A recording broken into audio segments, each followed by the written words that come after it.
Hello student, today I want to tell you something about international business environment. Then international business environment word is make with international business and environment. Then first of all I want to explain you what do you mean by international. International means cross the borders. This is our country and the trade outside जो भी internal जो भी इसकी outsider borders जो भी activities होगी this is known as international. Then international means cross the borders activities is known as international. जब कभी भी हमारी कंट्री की बाउंड्री से बाहर जा कर के हम जो भी एक्टिविटी करते हैं these activities are known as international. Then again what is the meaning of business. then business means the activities which are done to satisfy the human wants and earn some profits. कि ऐसी activities जो humans की wants को satisfy करने के लिए की जाती है. ह्यूमन वॉन्ट्स को सेटिस्फाई करने के लिए जो भी इकोनॉमिक एक्टिविटीज़ हम करते हैं these economic activities are known as business.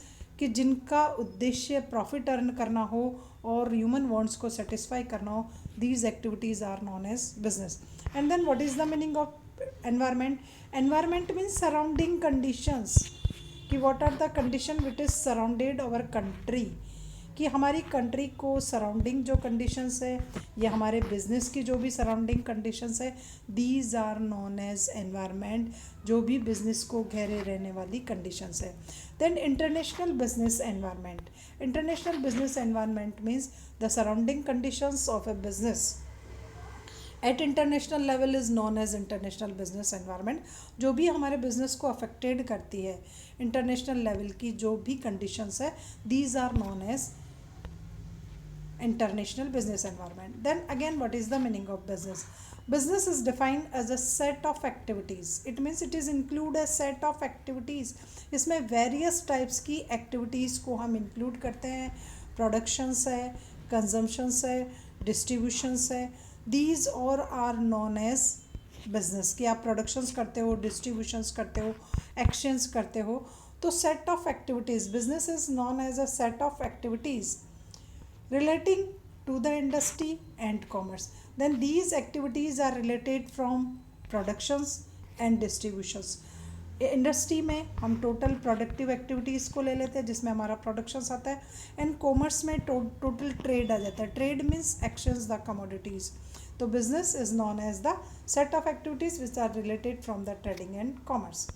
Next आता है international business. Then when business activities are carried across the particular borders. कि जब कोई भी business activities cross the business हमारा जो भी पॉलिटिकल बॉर्डर्स होता है उस बॉर्डर को क्रॉस करते हुए जो भी बिजनेस एक्टिविटीज़ की जाती है these business activities known as international business of a country. It is term as international business. तो उस बिजनेस को हम इंटरनेशनल बिजनेस कहते हैं. When the business held between two countries is known as international business. Then what is the meaning of business environment? Business environment includes various external factors. अब इसमें हम बहुत सारे external factors को include करते हैं, forces को include करते हैं.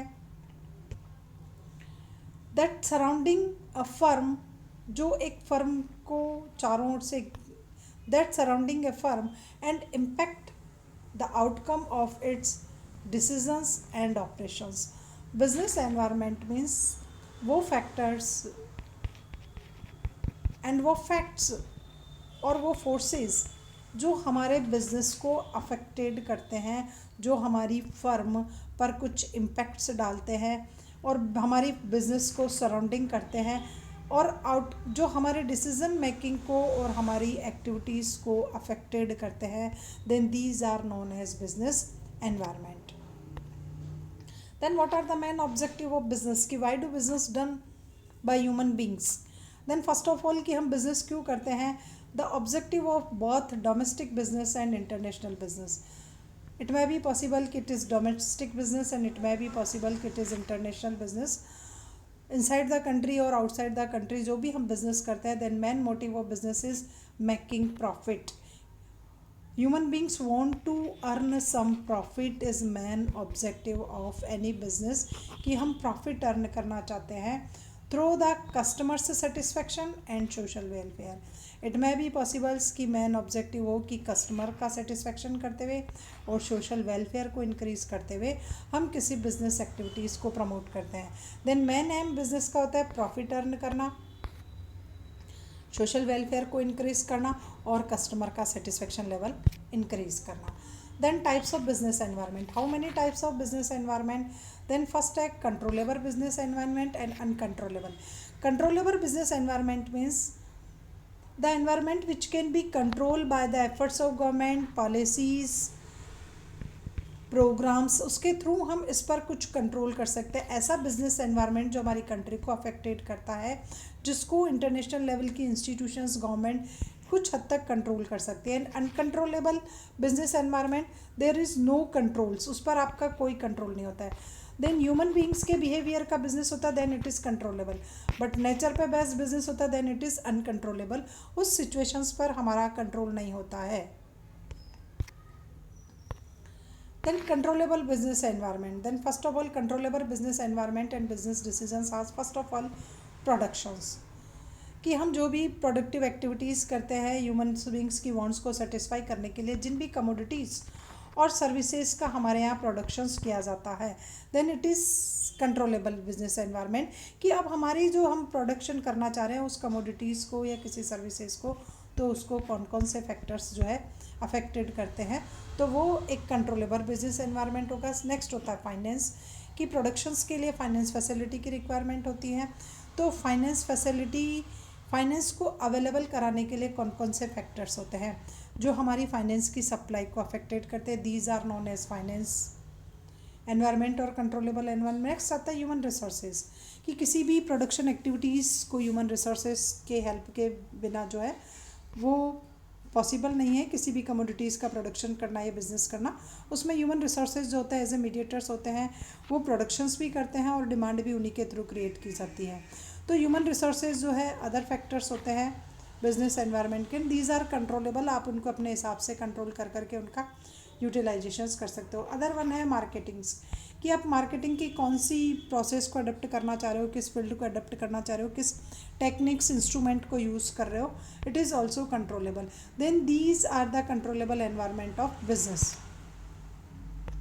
अनकंट्रोलेबल एनवायरनमेंट को हम डिफरेंट टाइप्स में डिवाइड करते हैं. इट मे बी पॉसिबल कि it is at the level of domestic, it is related only for foreign and it is related at global level. तो there are 3 types of uncontrollable environment.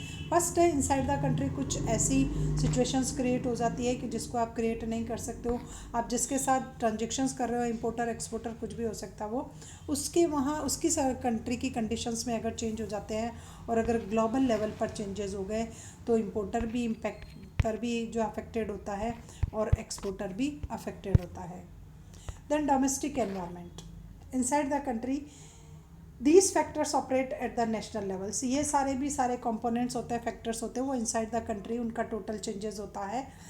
The national level firms are generally familiars. But firms जो होते हैं ये national level का होता है, तो आपकी बिजनेस यूनिट उससे फेमिलियर होती है, उसको ईजी को एक आइडेंटिफाई कर लेती है, उसको कैच कर लेती है कि these are the changes inside the country, की कंट्री में इस स्टाइल के चेंजेस होते हैं. विथ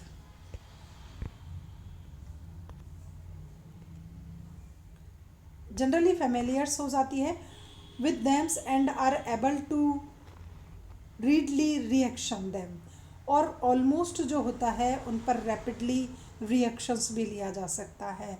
तो कुछ चेंजेस ऐसे होते हैं जो नेशनल लेवल के चेंजेस होते हैं, फर्म्स उनसे जनरली फेमिलियर्स हो जाती है, आइडेंटिफाई कर लेती है और उनकी जो है रैपिडली या रीडली जो होती है उन पर रिएक्शंस भी किया जाता है. Some factor of domestic environments are competitive structures and economic climate. First है आपका कम्पिटिटिव स्ट्रक्चर्स की इनसाइड द कंट्री आपका किससे कंपटीशन चल रहा है बिजनेस को लेकर के, कि आपका कंपटीटर कौन सा है जो इंटरनेशनल लेवल पर आपके साथ इंटरनेशनल मार्केट में जाने को तैयार है. एटलीस्ट आपको उसको आइडेंटिफाई करना, उसकी स्ट्रेटजी को कैच आउट करना है, उसकी कॉस्ट क्वालिटी सबको आइडेंटिफाई करना है. नेक्स्ट आता है इकोनॉमिक क्लाइमेट, कि inside the country economic climate किस स्टाइल का है, उस कमोडिटी को आप सक्सेसफुली प्रोड्यूस कर पा रहे हो नहीं कर पा रहे हो, उसकी क्वालिटी मेंटेन कर पा रहे हो नहीं कर पा रहे हो, तो ये इकोनॉमिक क्लाइमेट जो होता है वो इनसाइड द कंट्री होता है। उसके बाद है कि कंट्री में पॉलिटिकल और लीगल चेंजेस कैसे हो रहे हैं। पॉलिटिकल और लीगल फोर्सेस कौन से है, पॉलिटिकल पार्टी किस स्टाइल की है, वो जिस बिज़नेस को आप इस्टेब्लिश करना चाह रहे हो उसको पॉलिटिकल पार्टी सपोर्ट कर रही है या नहीं कर पा रही है। लीगल क्या कंडीशंस है कि उस बिज़नेस को लीगली कोई बाउंडेशन नहीं है, उसके कमोडिटी के प्रोडक्शंस पर कोई रेस्ट्रिक्शंस तो नहीं है। Then these are all factors which are related from domestic environment. Then again आता है foreign environment. Firms are generally not contingents of these factors and their influence of business activities. Almost एक business units जो होती है वो foreign countries के जो भी चेंजेस होते हैं या जो भी प्रॉब्लम्स होते हैं, आउटकम्स होते हैं, एटलीस्ट उनको ईजी गोइंग आइडेंटिफाई नहीं कर पाती है, वो उससे फेमिलियर नहीं होती है, उन चैलेंजेस को फेस करने की उतनी उसकी कैपेसिटी भी नहीं होती है, और ये उसकी बिजनेस एक्टिविटीज़ को इन्फ्लुएंस करते हैं। तो फर्स्ट ऑफ ऑल होता है उसमें सबसे पहला जो है वो है जोग्राफिकल एनवायरनमेंट की, एटलीस्ट जिस कंट्री के साथ आपके ट्रांजेक्शन चल रहे हैं उस फॉरेन कंट्रीज़ की क्लाइमेटिक सिचुएशन किस स्टाइल की है, वहाँ पर जैसी क्लाइमेटिक सिचुएशंस है एटलीस्ट आपको उसी की डिमांड के अकॉर्डिंग, वहाँ की पॉपुलेशन की डिमांड के अकॉर्डिंग प्रोडक्शन करना पड़ेगा। अब सपोज कीजिए आपने जब तक प्रोडक्शन किया वहाँ की क्लाइमेटिक सिचुएशन चेंज हो गई तो आपकी प्रोडक्शंस की वहाँ डिमांड अवेलेबल नहीं रहेगी। उसके बाद है टोपोग्राफी, नेचुरल रिसोर्सेज और पीपुल्स, कि वहाँ नेचुरल रिसोर्सेज किस स्टाइल के अवेलेबल है। अगर वहाँ जिस कमोडिटी का natural resources easy going available हो जाता है, आप उसी कमोडिटी को फिनिश गुड्स में कन्वर्ट कर करके दे रहे हो तो वहाँ डिमांड थोड़ी लोअर कैटेगरी की होगी।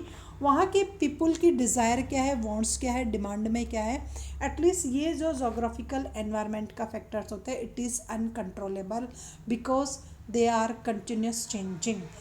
क्लाइमेटिक सिचुएशन चेंज हो सकती है, कंट्री की ट्रोपोग्राफी चेंज हो सकती है, नेचुरल रिसोर्सेज की सर्च, वो भी कभी कुछ नया नेचुरल रिसोर्सेज वहाँ आइडेंटिफाई किया जाता है और वहाँ के लोगों की डिमांड क्या है आप इसको इजी गोइंग रीड आउट नहीं कर सकते। देन सेकंड आता है environmental factors, economic factors. Economic development के जो डेटाज होते हैं वो आपको मिल जाते हैं कि what is the economic growth rate of particular countries जिसके साथ आपके ट्रेड और ट्रांजेक्शन चल रहे हैं, इनकम लेवल क्या होता है, but these are uncontrollable. Income level में फ्लक्चुएशंस होते हैं, sometime it is greater sometime it is lower. तो इनकम चेंज हो सकती है, जीएनपी चेंज हो सकती है, पर कैपिटा इनकम चेंज हो सकता है, ये हर कंट्री में चेंजेबल है। जैसे हमारी कंट्री में चेंज होता है उस स्टाइल से आपके जिसके साथ ट्रांजेक्शन है बिजनेस है उस फॉरेन कंट्री में भी ये सब कुछ चेंजेस होता है। एक्सपेंडिचर्स का पैटर्न क्या है, वहाँ की गवर्नमेंट किन किन कमोडिटीज़ पर ज़्यादा एक्सपेंडिचर्स जो है वो प्रमोट कर रही है, इंफ्रास्ट्रक्चर फैसिलिटी उस कंट्री की किस स्टाइल्स की है। अगर वो वेल डेवलप्ड और वही कमोडिटी आप उनको, वही फैसिलिटी आप उनको प्रोड्यूस कर करके दे रहे हो तो उसकी वहाँ पर लोअर डिमांड होगी। तो आपको बिजनेस करने से पहले इनको एक बार इकोनॉमिक एनवायरनमेंट के जितने भी कंपोनेंट्स हैं, फैक्टर्स हैं, एटलीस्ट उनकी स्टडी करना, रिसर्च करना आपके लिए कंपलसरी हो जाता है। उसके बाद नेक्स्ट आता है फाइनेंशियल टर्म्स एंड कंडीशंस, और सब कुछ में बहुत ज़्यादा डिफ्रेंशिएशन होता है। एक इम्पोर्टर और एक्सपोर्टर दोनों कंट्री के बीच में जब ट्रांजेक्शन्स होता है तो वहाँ के मॉनेटरी सिस्टम्स अलग अलग होते हैं, इंस्टीट्यूशंस अलग अलग होते हैं, कंट्रीज़ अलग, करेंसीज अलग अलग होती है, एक्सचेंज रेट में वेरिएशंस होता है। तो मॉनेटरी एंड फिस्कल पॉलिसीज़ जो होती है वो दोनों गवर्नमेंट की अलग अलग होती है। हमारा आरबीआई कुछ और रूल्स रेगुलेशन को फॉलो कर रहा है और वहाँ का फेडरल रिजर्व बैंक ऑफ जो है वो अलग नॉर्म्स को फॉलो कर रहा है। तो मॉनेटरी और फिस्कल पॉलिसी में होता है हमारी गवर्नमेंट किस स्टाइल की फिस्कल पॉलिसी प्रिपेयर करती है, यूएसए की गवर्नमेंट कुछ अदर स्टाइल की फिस्कल पॉलिसीज़ प्रिपेयर करती है। तो यहाँ पर जो है वो डिफरेंस होता है दोनों की फिस्कल पॉलिसी में। Commercial and foreign investment policies में कि हमारी इन्वेस्टमेंट की पॉलिसी पे क्या बाउंडेशन है, क्या रेस्ट्रिक्शंस है, क्या रिलैक्सेशन दिए हुए हैं, तो ये भी अनकंट्रोलेबल है। वहाँ गवर्नमेंट चेंज हुई और सारी policy in terms condition change हो जाएगा।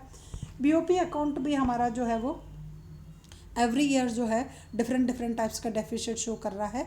तो ये भी अनकंट्रोलेबल फैक्टर्स होता है। अदर कंट्री के बीओपी को क्या हम हमारी कंट्री के बीओपी पर एटलीस्ट हमारा कंट्रोल नहीं है। तो ये अनकंट्रोलेबल फैक्टर्स होते हैं जो हमारे बिजनेस को भी अफेक्टेड करते हैं उस कंट्री के साथ। उसके बाद डेमोग्राफिकल एनवायरनमेंट होता है, जैसे कि वहाँ की पॉपुलेशन का साइज़ क्या है, तो ये इजी चेंज होता रहता है। एवरी ईयर्स पॉपुलेशन चेंज हो जाती है। किस मेजॉरिटी और किस एज ग्रुप के लोगों का वहाँ पर जो है वो परसेंटेज हाई होता है, जेंडर वाइज पॉपुलेशंस की क्या कंपोजिशंस है हर कंट्री में, क्योंकि हमें जो प्रोडक्शंस करना है वो वहाँ की जिस एज की पॉपुलेशन ज़्यादा होगी एटलीस्ट उसी एज की पॉपुलेशन की डिमांड के अकॉर्डिंग कमोडिटी को प्रोड्यूस करना पड़ेगा। सेक्स रेशो में हमें देखना पड़ेगा कि फीमेल और मेल का रेशो क्या है। If male are high then we are producing the commodities which are like by the male populations and female populations, तो ये उसी के अकॉर्डिंग होगा। These are also uncontrollable factors. Again आता है socio and economic cultural environment. Then is a difference between socio and cultural environment of both country, importer और exporter, दोनों की कंट्री के दोनों में डिफरेंस रहता है। लैंग्वेज आर डिफरेंट, अलग अलग टाइप्स की लैंग्वेज होती है। एजुकेशन सिस्टम्स जो है वो अलग अलग है, लिटरेसी रेट अलग अलग है।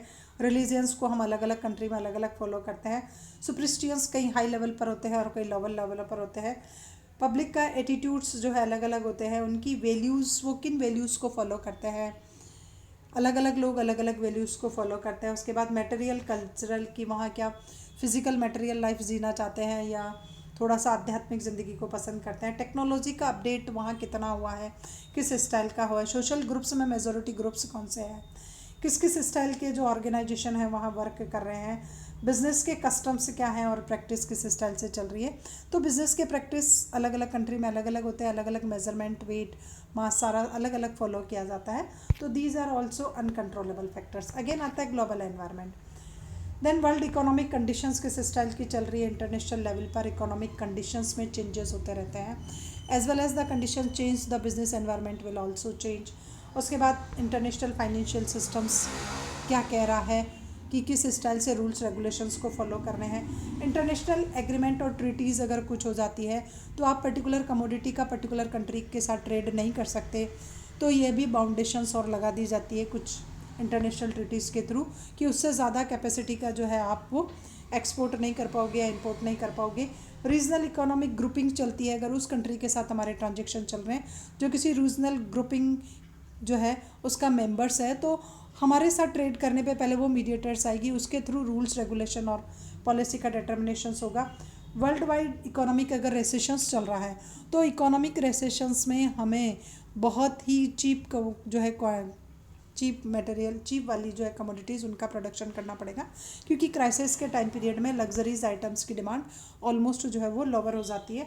उसके बाद है international finance liquidity and stability की इंटरनेशनल लेवल पर लिक्विडिटी की प्रॉब्लम्स है कि पेमेंट टाइम पे हो पाएगा या नहीं हो पाएगा, कौन सी करेंसी की सप्लाई एक्सेस में है, किस करेंसी की सप्लाई लोअर में है, अगर उस कंट्री की करेंसी की प्राइस में स्टेबिलिटी भी है या नहीं है। वर्किंग इन इंटरनेशनल ऑर्गेनाइजेशंस की जिसके साथ हम ट्रांजेक्शन करने हैं वो किस ऑर्गेनाइजेशन का मेंबर है। If we are same member of same organizations then the rules regulations decided by the same organizations. अगर आप जिसके साथ ट्रेड कर रहे हो वो किसी और ऑर्गेनाइजेशन का मेंबर, आप किसी और इंटरनेशनल ऑर्गेनाइजेशन का मेंबर हो, तो फिर वो दोनों इंटरफेयर करेंगे आपके ट्रेड में। उसके बाद है जनरलाइज्ड सिस्टम ऑफ प्रेफरेंस के सिस्टम्स क्या क्या है, किन कमोडिटी को कंट्री जो है वहाँ की ग्लोबल लेवल पर प्रमोट करना चाह रही है और किस पर रिस्ट्रिक्शंस लगा जाना रही है। उसके बाद इंटरनेशनल कमोडिटीज़ एग्रीमेंट क्या कह रहे हैं, तो उसी पर डिपेंड करता है। मेजर क्लासिफिकेशंस जो होता है it is micro environment and macro environment. Macro और माइक्रो, या आप इकोनॉमिक्स के स्टूडेंट हो तो आपको एक्सप्लेन करने की ज़रूरत नहीं रहती है। तो these are the factors of a firm. Immediate environment which is directly influence the firm decisions and operations। तो ये वो होते हैं जो फर्म के उसको डायरेक्टली माइक्रो लेवल के होते हैं, हायर लेवल के होते हैं, इसलिए वो आपकी फर्म के जो भी डिसीजंस मेकिंग होती है उसको डायरेक्टली अफेक्टेड करते हैं। फॉर एग्जांपल है जैसे सप्लायर की कंडीशंस की क्या है, सप्लायर का लेवल क्या है, किस आपको वो कमोडिटी प्रॉपर सप्लाई हो पाएगी नहीं हो पाएगी, मार्केटिंग की क्या कंडीशंस है, ऑर्गेनाइजेशनल स्ट्रक्चर्स क्या कह रहा है। नेक्स्ट है कि कंपटीटर्स की, आपकी कमोडिटी का जो कंपटीटर्स है एटलीस्ट उसकी क्या सिचुएशंस होती है, कस्टमर्स आपके जो है कमोडिटी को कितना पसंद करते हैं कितना पसंद नहीं करते हैं, और जनरल पब्लिक के क्या ओपिनियन है। Then these are the micro level factors which are also affected the international business environment. And macro levels है जोग्राफिकल कंडीशंस जो है आपकी किस स्टाइल की है, कहाँ सिचुएटेड हो इंटरनेशनल वर्ल्ड के मैप में, आपकी क्या कंडीशंस है, क्या सिचुएशंस है, कैसा क्लाइमेट है, वेदरिक कंडीशंस कैसी है, इकोनॉमिक सिस्टम्स क्या है, कौन से उसको फॉलो कर लो, कैपिटलिस्ट मिक्स्ड और प्लान्ड इकोनॉमी। आपका फाइनेंशियल सिस्टम्स क्या है कि आप यूनिटरी को फॉलो कर रहे हो, ब्रांचेस सिस्टम्स को फॉलो कर रहे हो। सोशल कल्चर्स में क्या अडेप्टेशंस है, वही ऑर्थोडॉक्स ओपिनियन है या न्यू इनोवेटिव्स आइडियाज़ को अपडेट कर रहे हो। पॉलिटिकल पार्टी में स्टेबिलिटी है या नहीं है, ये एवरी ईयर्स आपकी पॉलिटिकल रूलिंग पार्टीज चेंज हो जाती है। लीगली कंडीशंस आपकी कंट्री की स्ट्रॉन्ग है, सॉलिड है, रूल्स रेगुलेशंस को फॉलो किया जाता है या नहीं किया जाता। टेक्नोलॉजिकल अपडेट होते हैं या नहीं होते, आपकी कंट्री कौन सी टेक्निक्स को अडॉप्ट कर रही है, प्रोडक्शंस की, और इकोलॉजिकल एनवायरनमेंट आपकी कंट्री का किस स्टाइल्स का है। These are also affected economic environment. Then these all are related from the economic business environment of a